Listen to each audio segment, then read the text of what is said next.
नमस्कार दोस्तों। आज की वीडियो में हम बात करेंगे ब्रिटेन की महारानी एलिजाबेथ द्वितीय के बारे में। ब्रिटेन में सबसे लंबे समय तक राज करने वाली महारानी एलिजाबेथ द्वितीय का 96 साल की उम्र में 8 सितंबर को निधन हो गया है। ब्रिटेन के बकिंघम पैलेस से इस बारे में एक बयान जारी किया गया है। महारानी 1952 में गद्दी पर बैठी थी और वह बड़े सामाजिक परिवर्तन की गवाही रही हैं। फिलहाल महारानी एलिजाबेथ के निधन से पूरे ब्रिटेन में शोक की लहर है। ब्रिटेन में 10 दिन का राष्ट्रीय शोक घोषित किया गया है। बकिंघम पैलेस पर फ्लैग झुका दिया गया है। महारानी के निधन पर ब्रिटेन की नई पीएम लिज ट्रस ने दुख व्यक्त किया है। उन्होंने कहा कि महारानी की डेथ देश और दुनिया के लिए बहुत बड़ा सदमा है। महारानी एलिजाबेथ द्वितीय वह पत्थर थी जिस पर आज का ब्रिटेन का निर्माण हुआ है। उनके शासनकाल में हमारा देश विकसित और फला फूला है। पीएम मोदी ने ट्वीट किया कि महारानी एलिजाबेथ द्वितीय को हमारे समय की एक दिग्गज के रूप में याद किया जाएगा। उन्होंने अपने राष्ट्र और लोगों को प्रेरक नेतृत्व प्रदान किया। उन्होंने सार्वजनिक जीवन में गरिमा और शालीनता का परिचय दिया। उनके निधन से आहत हूँ। इस दुख की घड़ी में मेरी संवेदनाएं उनके परिवार और ब्रिटेन के लोगों के साथ है। इतिहास में सबसे लंबे समय तक शासन के बाद 96 वर्ष की आयु में महारानी एलिजाबेथ द्वितीय का निधन हो गया।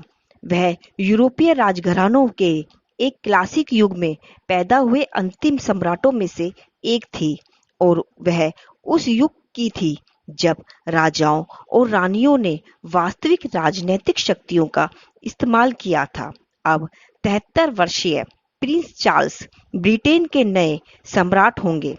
संभव है कि वह और उनके संभावित उत्तराधिकारी प्रिंस विलियम राजशाही के युग की समाप्ति की देखरेख करेंगे। मृत्यु के 7 महीने पहले महारानी एलिजाबेथ ब्रिटिश राजशाही के नियम कहते हैं कि महारानी की मृत्यु के तुरंत बाद नया राजा सिंहासन का हकदार होता है।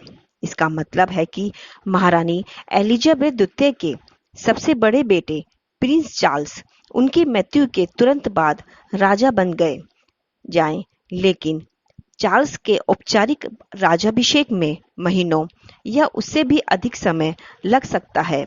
एलिजाबेथ के मामले में अपने पिता किंग जॉर्ज पंचम के निधन के बाद 6 फरवरी 1952 को वो महारानी बन गई थी, लेकिन इसमें 16 महीने बाद 2 जून 1953 को उनका राज्याभिषेक हुआ। महारानी एलिजाबेथ ने 70 वर्षों के कार्यकाल में व्यक्तिगत संपत्ति के तौर पर 50 करोड़ डॉलर करीब 39.84 अरब से अधिक रुपये छोड़कर गई हैं, जो कि प्रिंस चार्ल्स को किंग बनने पर विरासत में मिलेगा।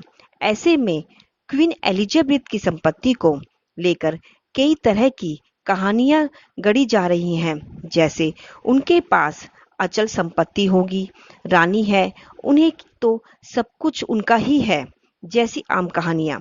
लेकिन वास्तव में कहानी इसके उलट है। मसलन रॉयल फर्म के पास तो असल में 28 अरब डॉलर यानी करीब 22 खरब रुपए का साम्राज्य तो है, लेकिन परिवार को इससे कोई सीधा तौर पर फायदा नहीं होगा।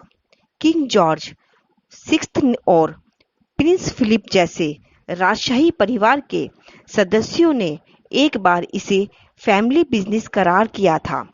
आइए जानते हैं कि आखिरी रानी की मृत्यु के बाद इस संपत्ति का फैमिली बिजनेस का क्या होगा। रानी को एक टैक्स पेयर फंड से इनकम हासिल होता था, जिसे सॉवरेन ग्रांट के रूप में जाना जाता है, जो प्रत्येक साल ब्रिटिश राजशाही परिवार को भुगतान किया जाता था।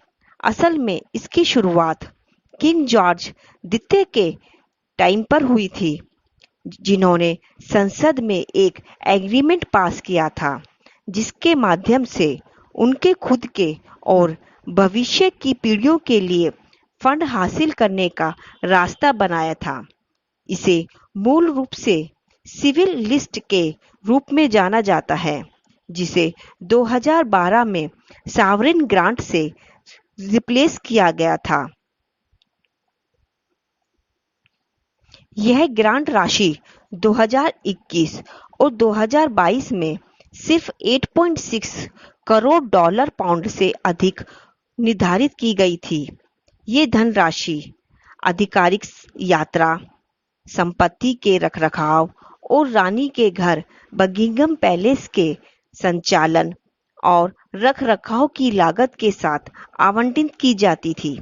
लेकिन रानी को सिर्फ वार्षिक वेतन ही नहीं मिलता था, बल्कि उन्हें वो सारी तमाम सुविधाएं भी मिलती थी। राजमहल के अधिकारियों ने बताया कि ब्रिटेन के नए राजा को महाराज चार्ल्स तृतीय के नाम से जाना जाएगा। महारानी एलिजाबेथ द्वितीय के सबसे बड़े बेटे और ब्रिटेन के नए महाराज चार्ल्स ने गुरुवार को कहा कि उनकी मां का निधन उनके और उनके परिवार के सभी सदस्यों के लिए सबसे बड़े दुख का क्षण है। अगर आपको वीडियो अच्छी लगी हो तो इसे लाइक, शेयर और सब्सक्राइब करना ना भूलें।